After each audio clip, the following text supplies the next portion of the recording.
Okay, so the next wrapping technique I want to show you is the sling and swathe technique.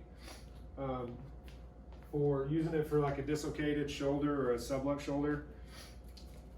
You can use these, the traditional sling. I'm not crazy about them. I don't even travel with one, pretty much because it's only useful for one thing. It's used to put an elbow or a shoulder in a sling, and it's just kind of wasted space. I use the 6-inch double ace wrap.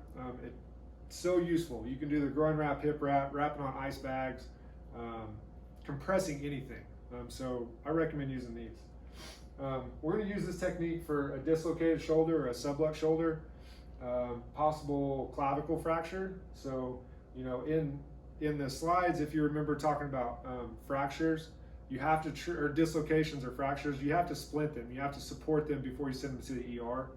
And so any type of shoulder injury, this is going to help because it's going to kind of lift the weight off that shoulder and it's going to keep the shoulder stable while they're transported.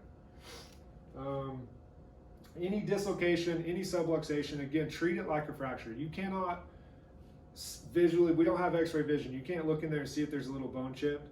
It takes a tremendous amount of force to dislocate a body part. And so you just have to assume that something in there is broken and treat it like that. Okay, so for this one, so if we suspect a dislocation, you know, you're going to have some deformity. They're not going to be able to use their arm. A lot of times they're going to come off the side or the sideline and they're going to be supporting their arm themselves because the weight of that arm is going to cause a lot of pain. And so a lot of times they'll come over and they're going to be holding their arm up, and usually they'll tell you, I've dislocated my shoulder or I broke something or whatever. You're going to know what's going on pretty easily. So I'm going to show you guys how to sling a shoulder using the ace wrap. The hardest part is probably to get started with this one. They're going to be, so we're going to pretend like she has a dislocated shoulder. She's probably going to come off the sideline holding this thing up. Where we start on this one is on her wrist. So that's going to be the hardest part to get to. What I've done in the past is just, I can have another, like a helper or somebody else, and they're going to kind of help support the shoulder as I get this thing started because it can hurt pretty bad. Let me try to get on this side. So for this one, we're going to start on the wrist. Do a couple wraps around the wrist, not too tight, you don't want to cut off circulation. A couple wraps around the wrist, now they can re-support their arm. From here we're going to go up and over the good shoulder, meaning this is the one that's not injured, this is the one that's injured. We don't want to put any wrap on this one, especially here. We just want to support the shoulder. So we're going to come up and over their other shoulder, let it hang in there. Come up and over their good shoulder. We're going to come around this side and we're going to hook the elbow. That's kind of the key with this one. If you don't hook the elbow, move your arm up and down.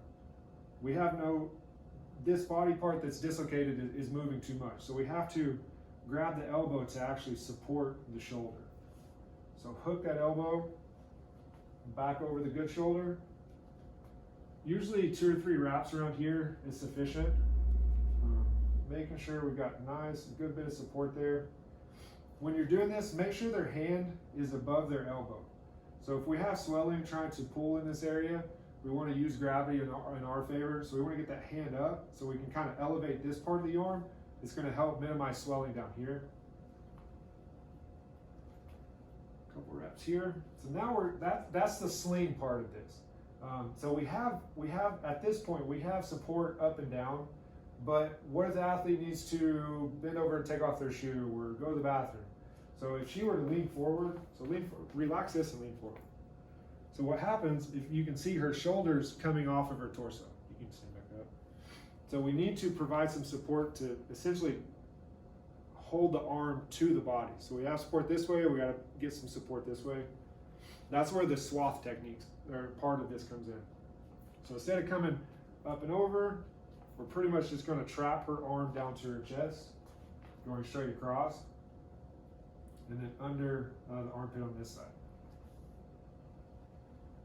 You can do a couple, you can go over, under, whatever kind of gives more support. Notice I'm leaving her hand out. Once you get them splinted, get the sling on them, you're going to send them to the ER, right? The ER is probably going to want to start an IV pretty quick. just in case. And so leave that hand accessible so they can start an IV or check capillary refill, checking for blood flow. Pretty much it. Close it up.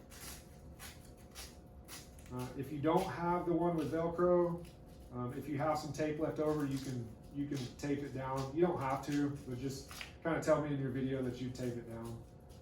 I'd rather you guys use your tape for practicing ankle tape and arch tape and those things, not securing all this down. Okay, so now relax. Now bend forward. That arm is not moving at all. It's completely supported. So